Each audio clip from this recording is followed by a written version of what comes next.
Thanks, DJ Bilo. If you're looking for DJ Bilo, he will be spinning at the Lululemons and trying on yoga pants all weekend long. Today we are taking a week look back at the Week 2 action. Let's get underway with a divisional bout between the Neshoba Valley Sasquatch and the Portland Panthers. Squatch captain John Anderson takes the mound first and gets into trouble early, walking in 3 runs in the first 2 innings.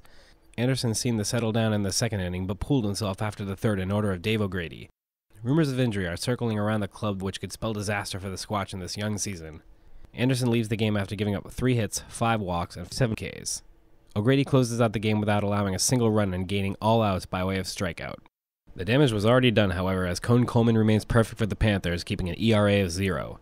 In Week 1, the league witnessed the offensive prowess of the Panthers, and Week 2 has showed us their exceptional patience at the plate. Each Portland batter walks away with an RBI, and the Panthers come out on top 3-0. On Field 2, in the 9 o'clock time slot, we get our first look at the Lowell Touch-em-alls as they host the red-hot Boston Bombers. Lowell kept things more exciting than the score would suggest, but the Bombers came into the game with momentum and are not taking the time to look back, with a 14-3 victory and remain undefeated on the season.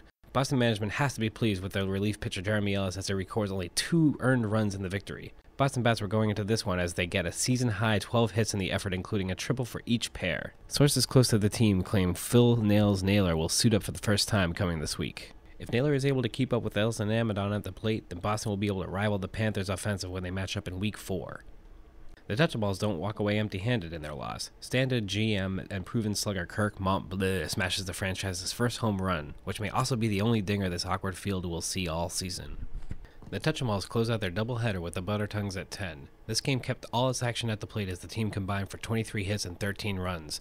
Montbleu should pick up the MVP in this one as he drives in 5 RBIs on his 9 hits. The Touch-em-alls edge out Bay State in an 8-5 victory. With starter Nick O'Keefe running out of innings, GM Matt Mullen decides to take bump for himself in the loss. Mullen is likely saving O'Keefe for their rematch against the Bombers on the 15th, but does not appear to be 100% healthy himself.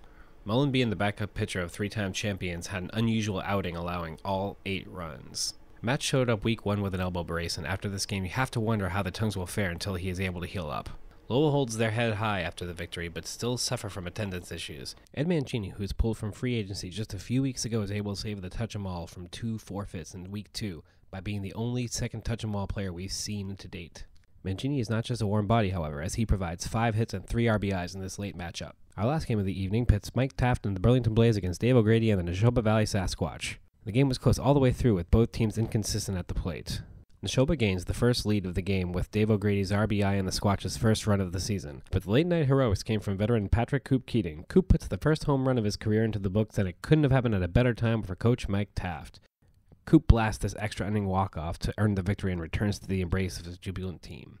Squatch leave 12 runners stranded in the defeat, which cannot please Neshoba management as they take their 3rd loss of the season in a 2-1 heartbreaker.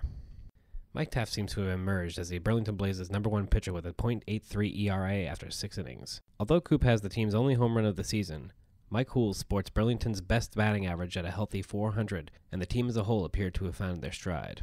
Our question now is, how worried should Neshoba fans be? The team is going nowhere fast until their performance in the box improves. The team continues to struggle at the plate and had the league's worst run production, bringing in only 1 batter in a 3-game span.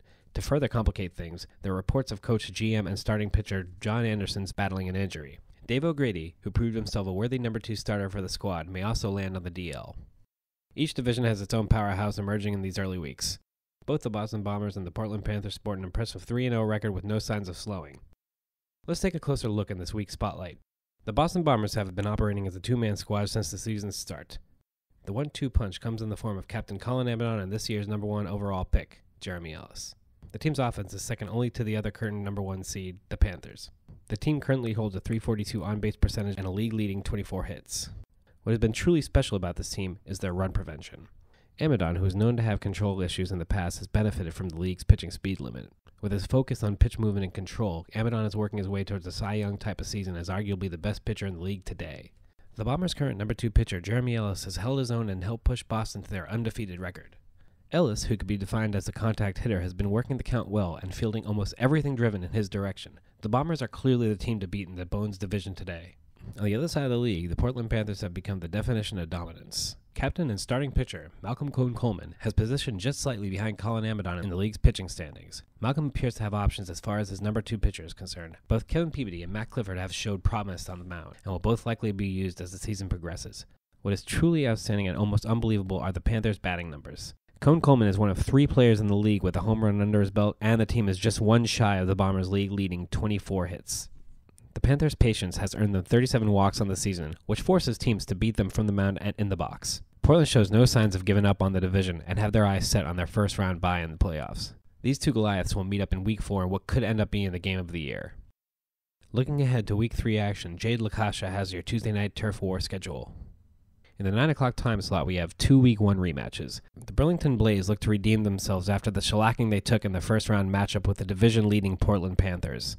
Also at 9, the Bombers and the Buttertongues will clash again in what will hopefully be more of what the teams gave us the first time around. While the season is young, these 2 teams are already brewing a healthy rivalry. In our late games, the 0-3 Sasquatch had their first meeting with the 1-2 Touch-em-alls, and the Buttertongues close out their doubleheader with the Burlington Blaze, who also have a 2-game week.